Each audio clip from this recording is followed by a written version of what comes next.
The book of the prophet Ezekiel. In the first video, we were introduced to Ezekiel the priest, and he's sitting among the exiles in Babylon. And he's confronted by the awesome glory of God's temple presence, but it's appearing to him in Babylon. And then Ezekiel discovers why. It's because of Israel's idolatry and injustice that has compelled God to abandon his own temple. And while there is still hope for the future, the book went on to develop Ezekiel's message of divine judgment, first for Israel and then for the nations around Israel. And then a key moment happened in chapter 33. Ezekiel receives a report that the Babylonian siege of Jerusalem is over because the city has fallen. The temple is destroyed. Ezekiel's grim words of warning came true. The exile was the most horrendous catastrophe that ever happened to Israel, and it raised the big questions of whether God was done with Israel for good. But remember, at the end of chapter 11, God promised that there was still a future beyond exile for Israel. And so the rest of the book is designed to explore Ezekiel's vision of hope, first for Israel, then for the nations, and then for all of creation.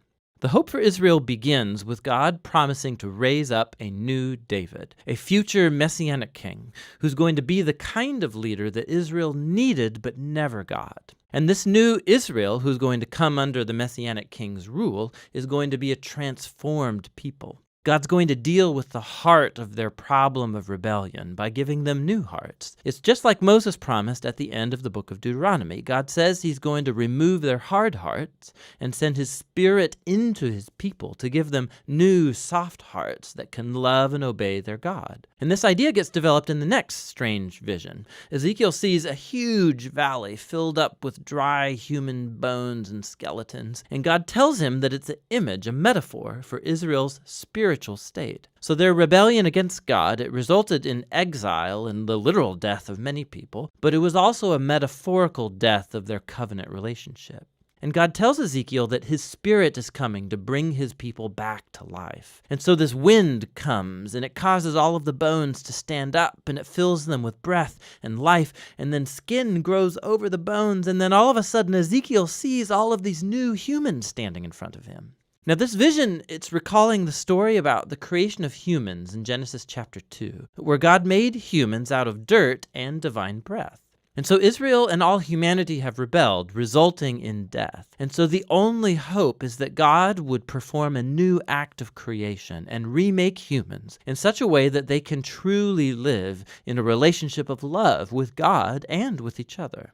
And so after God is going to deal with the evil that's in the hearts of his own people, some questions still remain unresolved. Like, what about the evil that's still rampant out there among the nations? And what about the future of God's dwelling place in the temple? And this is what the final two sections of the book are about. So first come chapters 38 and 39, and they promise God's final defeat of evil among the nations, which gets personified by a ruler who's named Gog from the land of Magog. Now, this name is derived from a genealogy of ancient kingdoms and lands from Genesis chapter 10, and it referred to powerful nations from the distant past. And so Ezekiel picks up this ancient biblical name as an image of any and all violent kingdoms. And so we find that Gog gets allied with 7 nations that come from all 4 directions of the compass, is clearly an image that represents all of the nations. And this also helps us understand why Ezekiel describes Gog with images that he used earlier in the book to describe the king of Tyre and the king of Egypt, Pharaoh. For Ezekiel,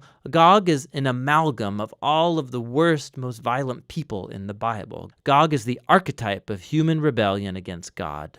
The basic story in these chapters is that Gog resists God's plan to restore his people. And so just like Pharaoh in the Exodus story, Gog comes to destroy the people. But God unleashes his justice on Gog, and it's in a flurry of scenes that don't actually make very good literal sense if you read them in sequence. Because first, Gog and his armies are consumed by an earthquake, but then they're consumed by fire 2 different times, and then after that, God comes and strikes Gog and his army down in the fields where they lay unburied for months. It's clear that these scenes are full of symbol and imagery. Ezekiel has pulled out his entire poetic tool set here to describe how God is determined to finally defeat human evil that has ruined his world. And it's so that he can pave the way for a new creation.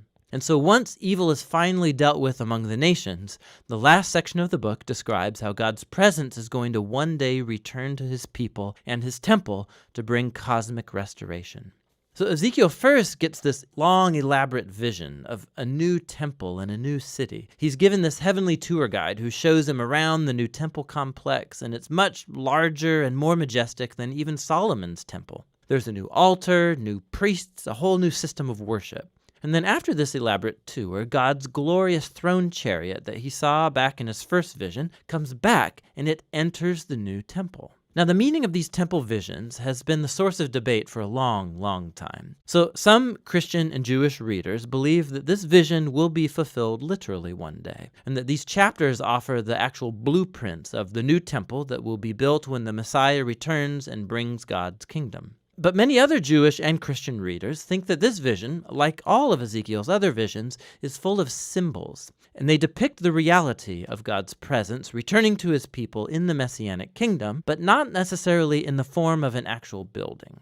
Whichever view you take, it's important that Ezekiel never calls the city Jerusalem, and chapters 47 and 48 show why. Ezekiel sees this tiny stream pouring out of the temple threshold and steps, and then it quickly becomes this raging river, and then it flows out of the temple and the city into the desert, into one of the most desolate places on planet Earth, the Dead Sea Valley. And then that river, it leaves behind it a trail of trees and life, and then the Dead Sea gets transformed into a living sea that's teeming with plants and animals. All of this imagery comes from the Garden of Eden in Genesis chapters 1 and 2. And we see just how cosmic Ezekiel's vision really is. God's plan has always been to restore all humanity and all creation back to his life-giving presence. And so the book ends with the name of this garden city. The Lord is there.